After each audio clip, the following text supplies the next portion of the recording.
Halo adik-adik, rekan guru dan orang tua, selamat datang kembali di Nalar Series. Dalam video ini kita akan membahas mengenai pengertian fitur blok atau kode script, jenis-jenis dan bagaimana cara menggunakannya. Agar lebih memahami penjelasan mengenai fitur blok ini, adik-adik dapat menggunakan project yang sama dengan yang kami gunakan dalam video ini. Adik-adik dapat mengunduhnya melalui link yang tersedia di deskripsi.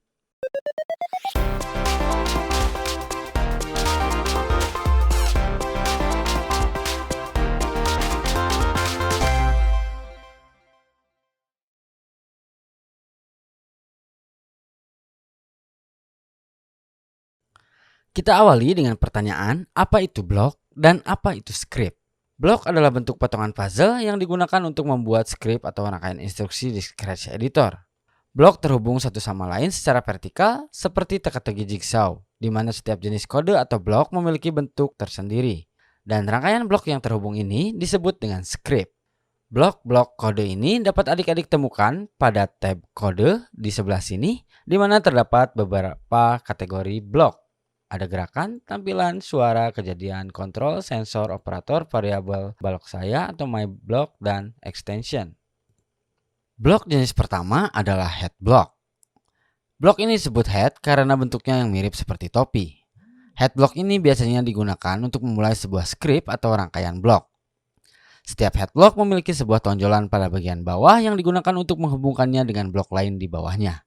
Sebagian besar blok berjenis ini dapat ditemukan pada kategori event atau kejadian, di blok custom atau my block, dan extension. Sekarang kita coba gunakan head block ini.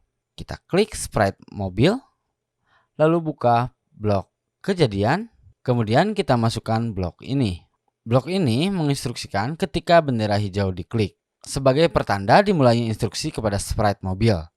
Lalu setelah itu, program akan menjalankan instruksi lain yang ditambahkan setelahnya dengan urutan dari atas ke bawah.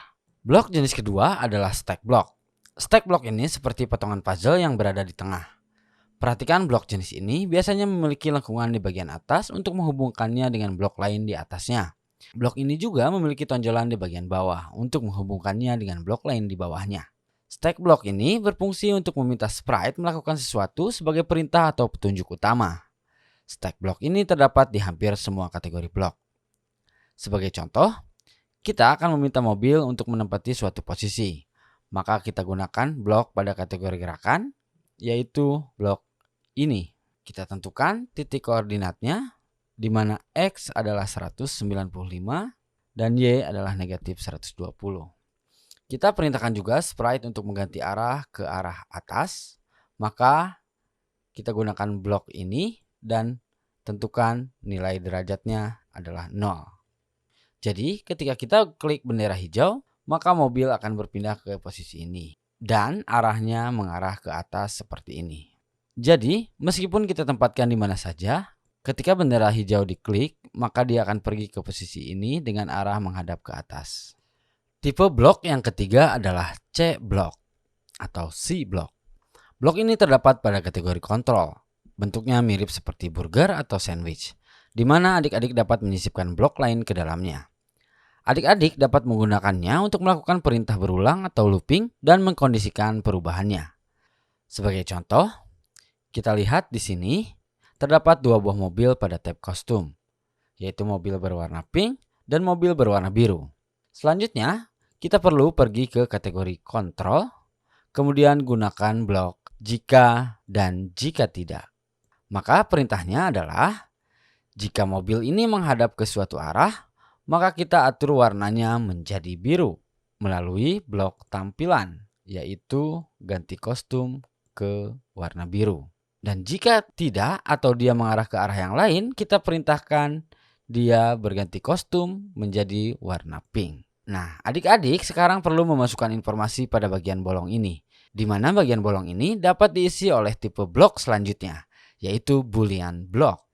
Boolean block adalah blok yang berbentuk heksagonal dan dapat dimasukkan ke dalam blok lain.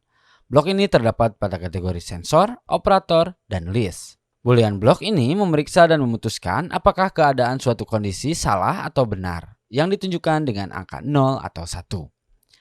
Sebagai contoh, kita akan memeriksa arah mobil kita. Kita klik sprite mobil, Kemudian buka kategori operator dan masukkan Boolean blocks ini. Jika kita lihat, di sini terdapat dua bagian kosong berbentuk elips, di mana bagian kosong ini dapat diisi oleh tipe blok selanjutnya, yaitu reporter block. Reporter block berbentuk persegi dengan ujung yang bulat dan dapat dimasukkan ke bagian kosong pada blok yang lain. Reporter block ini terdapat di hampir semua kategori, kecuali kategori event atau kejadian dan kategori kontrol, di mana di dalamnya terdapat value atau nilai suatu sprite berupa properti atau atribut atau fitur perintah beserta nilainya, atau bisa juga berupa variabel dan operasi matematika.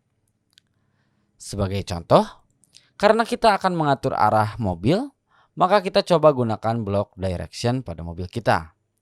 Kita klik sprite mobil, kemudian di kategori gerakan, kita scroll ke bawah sampai adik-adik melihat ketiga blok berjenis reporter ini.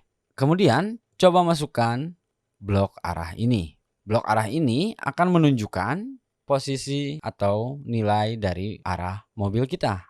Jika kita klik, dia akan menunjukkan nilai 0, di mana ini menunjukkan arah sesuai dengan arah mobil pada panel sprite. Sekarang kita coba masukkan reporter block ini ke dalam bolong yang terdapat pada boolean block tadi. Kita atur jika arah mobil berada pada posisi 0 atau arah mobil berada pada posisi 180 derajat sebagai kondisi yang kita harapkan. Selanjutnya kita masukkan kepada heksagonal bolong yang terdapat pada shape block tadi. Maka perintahnya sekarang menjadi jika arah mobil sama dengan 0 atau sama dengan 180 derajat, maka mobil akan berganti kostum ke warna biru. Dan jika tidak, maksudnya tidak sesuai dengan kondisi ini, maka mobil akan berganti kostum ke warna pink. Sekarang kita coba tambahkan kejadian ketika bendera hijau diklik. Jadi ketika kita klik bendera hijau, maka mobil kita seharusnya berubah warna antara biru dan pink. Namun ternyata tidak terjadi apa-apa. Mengapa? Untuk mengetahui masalahnya, maka kita perlu memahami tipe blok yang terakhir, yaitu cap block. Blok jenis cap block berbentuk seperti ini dan memiliki lengkung di bagian atas untuk menghubungkannya dengan blok lain yang ada di atasnya. Dan bagian alasnya tampak rata, yang berarti bahwa ini akan menjadi akhir dari rangkaian script karena tidak dapat menambahkan blok lain setelahnya.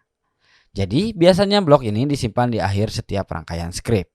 Sebagai contoh, jika adik-adik melihat cap block berhenti ini, maka adik-adik akan menemukan pilihan drop down yang dapat digunakan. Semua script ini atau script lain di dalam sprite ini. Kita coba gunakan blok ini pada sprite mobil tadi. Misalkan kita gunakan blok selamanya pada kategori kontrol. Jika adik-adik memindahkan si blok ini di atas rangkaian ini, maka semua blok C lain di bawahnya akan ditempatkan di dalam C blok selamanya ini. Jadi ketika bendera hijau diklik, maka warna mobil akan berubah dari biru menjadi pink dan seterusnya. Karena blok ini adalah cap block, maka blok ini menjadi blok terakhir dari script, di mana adik-adik tidak dapat menambahkan lagi blok lain di bawahnya. Demikian video penjelasan mengenai fitur blok atau kode ini. Kita akan membahas semua tipe atau jenis blok dari berbagai kategori di video selanjutnya.